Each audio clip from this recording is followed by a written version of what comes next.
हाँ भैया, आज मैं आपको पढ़ाने वाला हूँ मीडियन ऑफ ट्रायंगल, त्रिभुज की माध्यिका। बहुत ज़्यादा इंपॉर्टेंट टॉपिक है। इससे रिलेटेड जितनी भी चीज़ें बन सकती हैं एग्ज़ाम के अंदर, वो आज हम इस वीडियो में डिस्कस करने वाले हैं। अगर ये वीडियो आप पूरी एंड तक देखते हैं तो जो माध्यिका होगी ना, उससे रिलेटेड कोई भी आपका डाउट होगा वो फिर कभी आपको दोबारा पढ़ने की ज़रूरत नहीं होगी। यहाँ पर डिस्कस होगा 100% केस में। ये पूरी की पूरी माध्यिका की कहानी बनाकर मैं आपको पढ़ाऊंगा। बहुत सारी कहानियां मैं पहले भी पढ़ा चुका हूं, आज मैं माध्यिका की कहानी पढ़ाऊंगा और इससे रिलेटेड जितने भी आपके डाउट होंगे वो सब क्लियर हो जाएंगे। बशर्ते आपको थोड़ी देर इंतजार करना पड़ेगा मेरे साथ। त्रिभुज की बात कर रहे हैं। त्रिभुज मैंने आपके सामने ड्रॉ कर दिया है, त्रिभुज ABC। एक बात हो गई। माध्यिका का मतलब मीडियम का मतलब क्या? माध्यिका मतलब मध्य से जो जाती हो। माध्यिका का मतलब क्या है? जो मध्य से जाती हो। तो ये मध्य से गई, ये एक मीडियन है। मान लीजिएगा ये यहाँ D पर कर रही है, एक मैंने यहाँ से भी भेज दी, ये E पर कर रही है, एक मैंने यहाँ से भी भेज दी, ये F पर कर रही है। ठीक है भैया, माध्यिका का मतलब मध्य। अब एक बात समझ लो, मध्य का मतलब ये है कोई भी चीज के बीचों बीच से जा रही है। कोई एक मतलब मान लीजिए मैंने ये रेक्टेंगल लिया और मैंने यहाँ माध्यिका डाल दी, तो ये बराबर ये, वो बिल्कुल मध्य से गई है उसके। अगर मैंने कोई ट्रायंगल लिया और मैंने यहाँ माध्यिका डाल दी, तो ये बराबर ये, मतलब इसके मध्य से इसे मध्य से गई है। तो एक बात समझ लीजिएगा, सबसे पहले माध्यिका किसी भी त्रिभुज को दो बराबर भागों में बांट देती है। मतलब अगर मैंने सिर्फ एक माध्यिका ये डाली है, ये वाली, तो ये वाला भाग ये वाले भाग के बराबर होगा। एक बात। दूसरी बात, जब ये दोनों बराबर होंगे तो वो तभी हो सकते हैं जब ये इस वाली साइड को दो बराबर भागों में इंटरसेक्ट करती हो, तभी तो संभव है। अगर ये इन दोनों को इंटरसेक्ट नहीं कर रही तो कैसे दोनों साइड बराबर हो जाएंगे? ये पूरा का पूरा एरिया कैसे बराबर हो जाएगा? तो एक पॉइंट सबसे पहले ये लिखेंगे, माध्यिका दो बराबर भागों में बांटती है, दो बराबर भाग में बांट देती है। ठीक है। दूसरा एक पॉइंट लिखेंगे कि सामने वाली भुजा को इंटरसेक्ट करेगी, सामने वाली भुजा को इंटरसेक्ट करेगी, इंटरसेक्ट करेगी। ठीक है। बंदरों की आवाज आ रही है आपको? मैं यहाँ जहाँ पढ़ा रहा हूँ ना, बस उससे बस इतना आर्म्स लेंथ है, एट एन आर्म्स लेंथ, इसमें एक और ऐड कर दो, बस उतनी दूरी पे ये बंदर लड़ रहे हैं आपस में। बीच में बस एक जाल लगा हुआ, अगर ये जाल नहीं होता ना तो हम ये पढ़ा नहीं पाते। अब वो बाहर लड़ रहे हैं उधर में, बस इतने और इतना ये हाथ और एक और जोड़ दो, इसलिए आ रही होगी। और रूम बस इतना ही बड़ा है तो चारों तरफ ऐसे ही घूम रहे हैं, बट अंदर जाल है तो वो आ नहीं सकते। ठीक है, ये रफ कर देते हैं। सामने वाली भुजा को इंटरसेक्ट करेगी, मतलब ये बराबर ये होगा, मतलब इन दोनों का जो रेशियो है वो 1 होगा। माध्यिका दो बराबर भागों में बांटती है, तो मैंने दो एरिया में बांट दिया बराबर बराबर, और ये तीन माध्यिका अलग अलग हो गई। ठीक है। तीसरा पॉइंट लिखेंगे, त्रिभुज की तीनों माध्यिकाओं के कटान बिंदु को केंद्रक कहते हैं, केंद्रक। और इस केंद्रक को मैथमेटिक्स की स्टैंडर्ड बुक के अनुसार G से डिनोट किया जाता है। मतलब ये वाला जो बिंदु है वो केंद्रक है, मतलब G।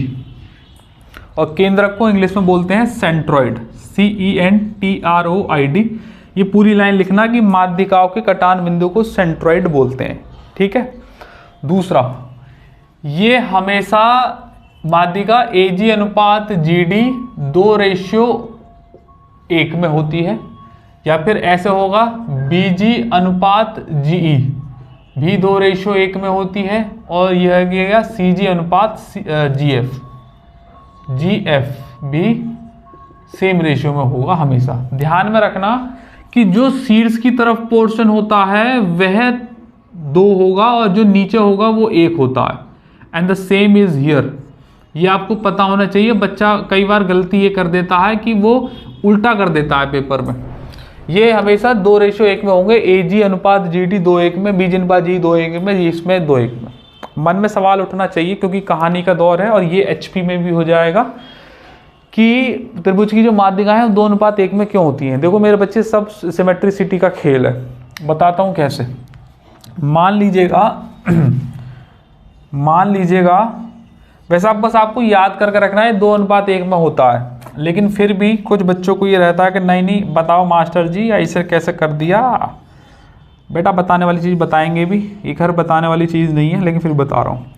यहाँ से इस यहाँ तक की साइड या ये वाली साइड, ये तीन तो बराबर ही होंगी, लेकर एक सर्कल ड्रॉ कर दो। सही है। अब ध्यान से समझना जो मैं बोलने वाला हूँ।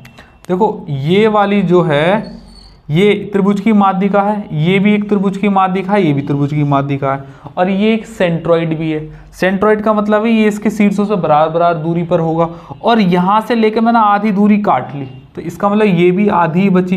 तो यहाँ से भी एक सर्कल ड्रॉ किया जा सकता है, यहाँ से भी सर्कल ड्रॉ किया जा सकता है, यहाँ से भी ड्रॉ किया जा सकता है, इसको मानकर।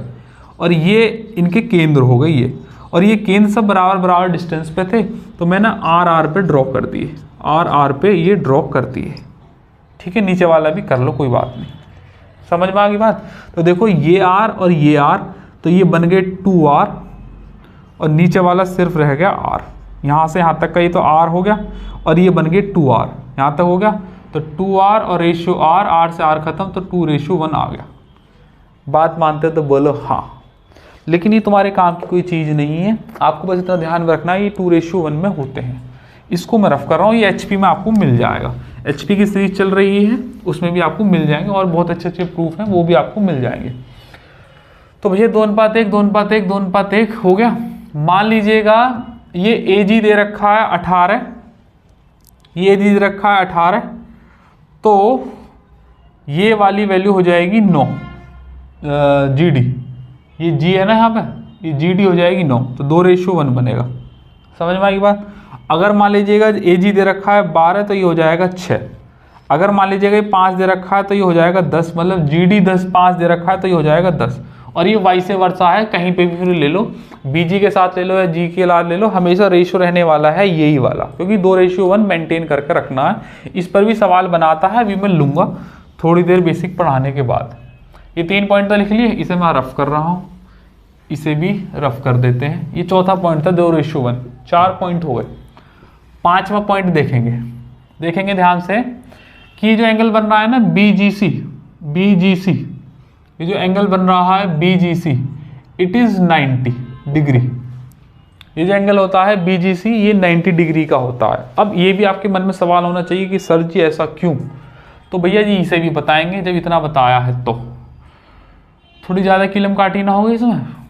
थोड़ा सा ना मैं यहाँ पे सही सा डायग्राम बना लेता हूँ। 5वीं बात लिखेंगे, ये A है और ये B है और ये C है, और ये 3 माध्यिका मैंने ऐसे खींच दी, और चलो मिला ही लो।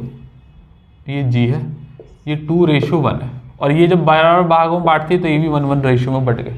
ठीक है, अब ध्यान से देखना भाई, इतना ही काफ़ी है मेरे ज़रूरत के लिए। ध्यान से देखना, ये भी 1 ये भी 1, तो इसके सामने का जो एंगल होगा x ये, और इसके सामने का जो एंगल होगा x, ये बराबर होंगे। बराबर भुजाओं के सामने के कोण भी बराबर होते हैं। ये भी 1 ये भी 1, तो ये मान लीजिएगा ये y है, तो ये भी y हो जाएगा। बोलते नहीं है सेम केस में। अब ट्राइंगल देखो BGC ट्राइंगल देखो, तो एंगल B मतलब angle x plus angle C मतलब एंगल y प्लस के एंगल G, तो एंगल G मतलब angle x plus angle y बराबर तीनों कोणों का योग 180 डिग्री होता है।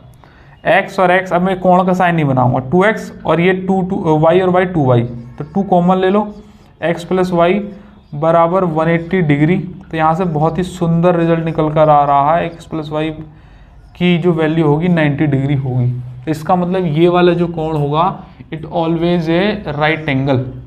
हमेशा जब भी माध्यिकाओं का जो कटान बिंदु होगा उसके नीचे वाले 90 के बनेंगे। अब ये सब पे लागू होता है। अगर मान लीजिएगा मैं इन दोनों पे बात करूंगा ना तो ये वाला 90 हो जाएगा, इन दोनों पे बात करूंगा तो ये वाला 90 भी हो जाएगा, ऐसे करके चलेगा। समझ में आएगी बात कि नहीं? ये मैंने आपको प्रूफ करके दिखा दिया। ये सवाल डायरेक्ट भी पूछा जाता है कि ये वाला एंगल कितने का है, तो 90 का है। आपको वैल्यू भी देकर पूछ लेगा या वैसे भी घुमा फिरा कर पूछ लेता, तो आपको याद होना चाहिए। ये 5वां पॉइंट हो गया। त्रिभुज की माध्यिकाएं 2 बराबर भागों में बांटती हैं, पहला पॉइंट। सामने वाली भुजा को बाइसेक्ट करती हैं, दूसरा पॉइंट। 2 अनुपात 1 में बढ़ती हैं, तीसरा पॉइंट। और ये वाला एंगल 90 डिग्री होता है, चौथा पॉइंट। और एक कौन सा था बे? एक और था कोई, हाँ, इनके कटान बिंदु को सेंट्रॉइड बोलते हैं जी, एक वो था। ठीक है, अच्छा ये भी रफ कर दो। 5वां पॉइंट हो गया। अब ध्यान से समझो मेरी बात को। कई बार बच्चे को कन्फ्यूजन हो जाता है, क्योंकि वो आगे चल के जब परपेंडिकुलर पढ़ता है तो वो सोचता है कि माध्यिका ही परपेंडिकुलर है। तो ये छठे पॉइंट में बात लिखो, छठे पॉइंट में बात लिखो कि माध्यिका परपेंडिकुलर या लंब नहीं होती, परपेंडिकुलर या लंब नहीं होती, परपेंडिकुलर नहीं होती। ये लिख लीजिएगा पहले तो एक बात, ठीक है।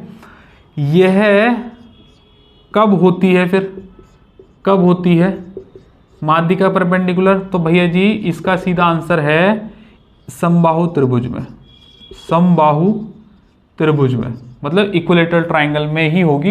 इक्विलेटरल ट्राइंगल में सेंट्रॉइड हो, सेंटर हो, परपेंडिकुलर हो, जितने भी कटान बिंदु हैं इन तभी के बाह्य के सब एक ही बिंदु पर मिलते हैं।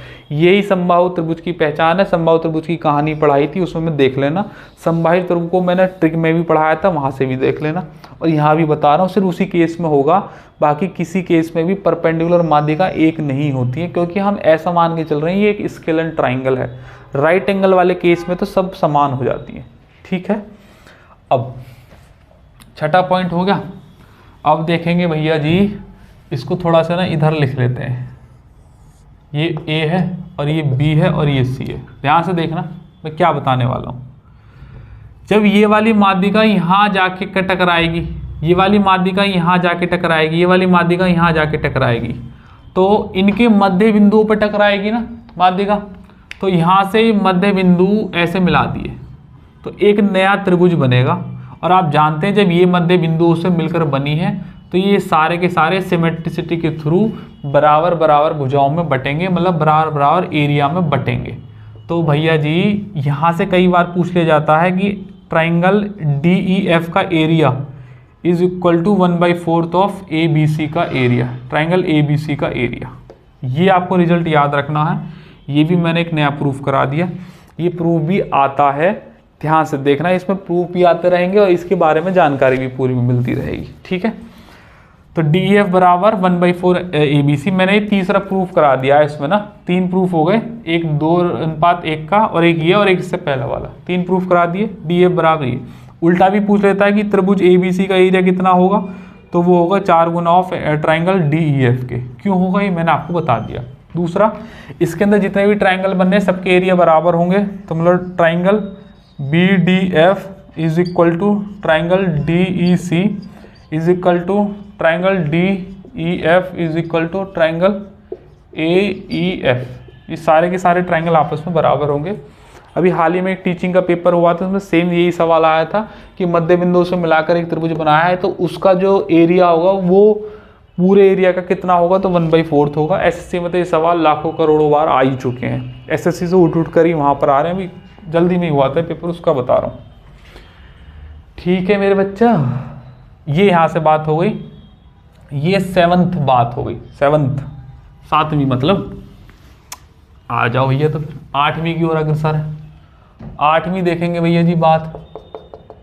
8वीं बात ये कहती है ये वाला एक, ये वाला एक और ये वाला एक, और इनको मिला दिया मध्य बिंदुओं को। मिला सकते हैं कि नहीं मिला सकते? मज़ा नहीं आया डायग्राम में, थोड़ा सा साफ सा बनता ना तो आगे तुम्हें भी मज़ा आएगा। थोड़ा सा साफ सा बनाता हूँ इस बार।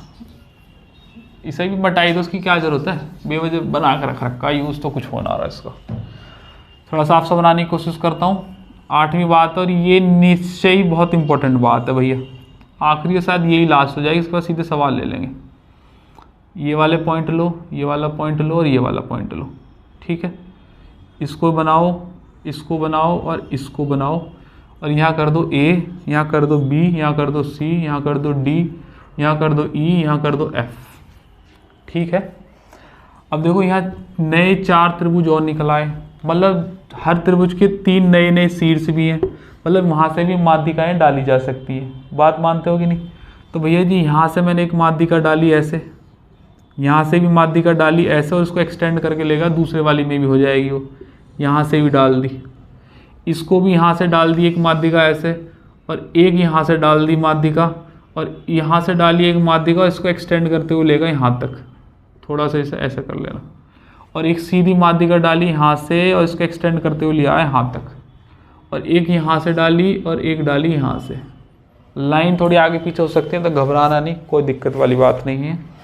ये एक और ट्राइंगल बन गया, ट्राइंगल के अंदर और बहुत सारे ट्राइंगल बन गए। देखो अभी मैंने बताया था कि जब माध्यिका काटती हैं तो सब बराबर बराबर भागों में बटेंगी। तो ये भी एक, ये भी एक, ये भी एक, ये भी एक, ये भी एक, ये भी एक, ये भी एक, ये भी एक, ये भी एक, ये भी एक, ये भी एक, ये भी एक, ये भी एक, ये भी एक, ये भी एक, एक एक एक एक एक एक, सारे के सारे ये एक एक में बटेंगे। सवाल बहुत ही सुंदर ऐसे आएगा, मान लीजिएगा ये O है, ये M है, और ये N है, और ये L है। मान लीजिएगा ये आएगा कि त्रिभुज OEF का रेशियो बता दो त्रिभुज ABC से। सवाल है सीधा का सीधा, सवाल भी देख लेना। OEF का मतलब क्या हो गया? OEF मतलब एक और एक कितने हो गए? 2। और ABC मतलब कितना? 1 2 3 4 5 6, तो ये रहे 6, ये रहे 12, 6 ये रहे 18 और 6 ये रहे 24। तो भैया जी बहुत सुंदर रेशियो आ जाएगा, 1:12। रट्टा मार कर रखो, सॉल्व भी करा दिया, प्रूव भी करा दिया कि ये 1:12 क्यों आ रहा है, क्योंकि इस तरीके से इसकी डायग्राम की फॉर्मेशन होती है। और यहाँ पर ये 2 है, ये टोटल 24, तो 1:12 में बटेगा। ये सवाल सीधा तुम्हारे पेपर में आ जाएगा। दूसरा सवाल पूछ लेता है इसमें कि ट्राइंगल DEC का रेशियो बता दो ट्राइंगल ABC के साथ। तो DEC मतलब ये वाला ट्राइंगल बनेगा, और 1 2 3 4 5 6 और वो है 24, तो रेशियो आ जाएगा 1:4। ठीक है, कोई एक और सवाल बना देगा आपके लिए कि त्रिभुज DEF का रेशियो बताओ त्रिभुज BFD के साथ। देखो DEF भी 6 है और BFD भी 6 है। कैसे करेंगे? 1 2 3 4 5 है, 1 2 3 4 5 6, तो 6:6 मतलब 1:1। इस तरीके से ये वाला सवाल तो बहुत ही बार पूछा गया है। इन दो, ये सारे तो सब बराबर बराबर ही होंगे, किसी एक का टोटल के साथ 1:4 होगा, ये भी आपको ध्यान में रखना, ये मैंने आपको बता ही दिया। अच्छा, सवाल को ट्रिक बनाने के लिए, थोड़ा सा मुश्किल करने के लिए, ट्रिकी करने के लिए वो आपसे क्या कर देगा, पूछेगा त्रिभुज BOC का रेशियो बताओ त्रिभुज OEF के साथ। BOC का एरिया बताओ OEF के साथ। तो BOC मतलब कितना होगा? ये यहाँ से चले और यहाँ से चले, तो भैया 1 2 3 4 5 6 7 8, और OEF मतलब 2, तो ये 4:1 आ गया। और पूछ लेता है थोड़ा मुश्किल बनाने के लिए, तो त्रिभुज BOC का एरिया बता दीजिएगा त्रिभुज ABC के साथ। तो BOC तो सेम ही रहने वाला 8 और वो 24 हो जाएगा, तो 1:4 हो जाएगा, 1:3।